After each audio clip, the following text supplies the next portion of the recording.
Hello everyone, हम लोग कर रहे हैं इंपॉर्टेंट इडियम का सीरीज, जिसमें आज का जो इडियम है बहुत इंपॉर्टेंट हो जाता है, क्योंकि इसमें हम लोग को एक सेंटेंस दिया जा रहा है, उसमें एक फिल इन द ब्लैंक्स है और चारों के चार इडियम दिए जा रहे हैं। चारों की मीनिंग आपको पता होगा तभी आप इसको कर सकते हैं, या फिर आपको एग्जैक्ट मीनिंग पता होना चाहिए इडियम का, तभी आप इसको मतलब अप्लाई कर सकते हैं और इसका सही आंसर तक पहुंच सकते हैं। चलिए पढ़ते हैं हम लोग सेंटेंस को।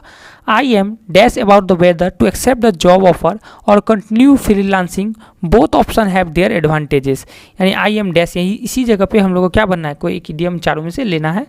और चलिए सेंटेंस समझते, सेंटेंस बोलना क्या चाह रहा है। I am dash about the weather to accept, यानी क्या करे, वो जॉब लेटर को एक्सेप्ट कर ले या फिर वो जो फ्रीलांसिंग का काम कर रहा है उसी को कंटिन्यू करे। वो दोनों के बीच में ये कंफ्यूज है, या फिर ये बोल सकते हैं कि डिसीजन नहीं ले पा रहा है कि या वो अपना नया जॉब लेटर को एक्सेप्ट कर ले या फिर वो जो फ्रीलांसिंग का काम कर रहा है उसी को जारी रखे, क्योंकि दोनों काम का जो है अपना अपना फ़ायदा है। ठीक है, अब कुछ भी फ़ायदे होंगे जॉब लेटर की, इसमें हो सकता है जैसे सैलरी ज़्यादा हो या फिर कुछ भी हो, दोनों का अपना अपना फ़ायदा है, इसलिए वो डिसीजन ले नहीं पा रहा है। तो हम लोग को ऐसा इडियम खोजना है जहाँ पे ये फिट हो कि वो डिसीजन तक पहुंच नहीं पा रहा है या फिर किसी भी डिसीजन को नहीं ले पा रहा है। यही हम लोग को इडियम का मीनिंग चाहिए।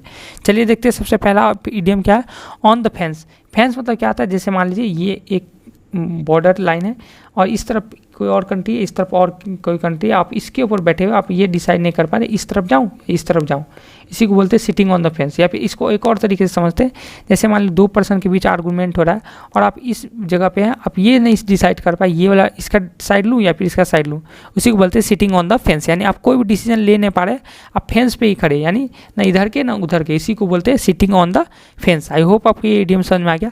और यही तो हम लोग को चाहिए भी था कि वो ये डिसाइड नहीं कर पा रहा है कि जॉब लेटर एक्सेप्ट कर ले या फिर वो फ्रीलांसिंग का काम ही को आगे कंटिन्यू करे। तो ये हम लोग का आंसर हो गया। चलिए लेकिन हम लोग बाकी के ऑप्शन को भी देखेंगे।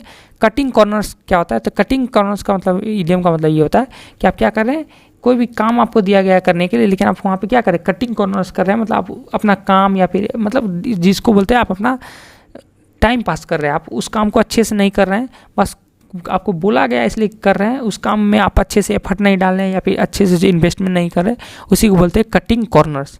ठीक है, तीसरा पढ़ते हैं left out in the cold. Left out in the cold का मतलब होता है यानी आपको ठंड में छोड़ दिया गया, यानी इसका ये मतलब हुआ कि आपको अकेला छोड़ दिया गया, आपको सबके द्वारा इग्नोर कर दिया गया, इसी को बोलते हैं left out in the cold.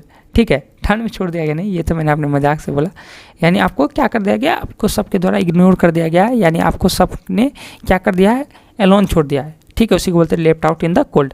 अगला है up in the arms. Up in the arms का मतलब ये है आप रिबिलियन के लिए तैयार, यानी आप हथियार उठा चुके हैं, आप क्या के लिए, युद्ध के लिए या फिर किसी चीज़ के लिए, संघर्ष के लिए तैयार, इसी को बोलते हैं अप इन द आर्म्स।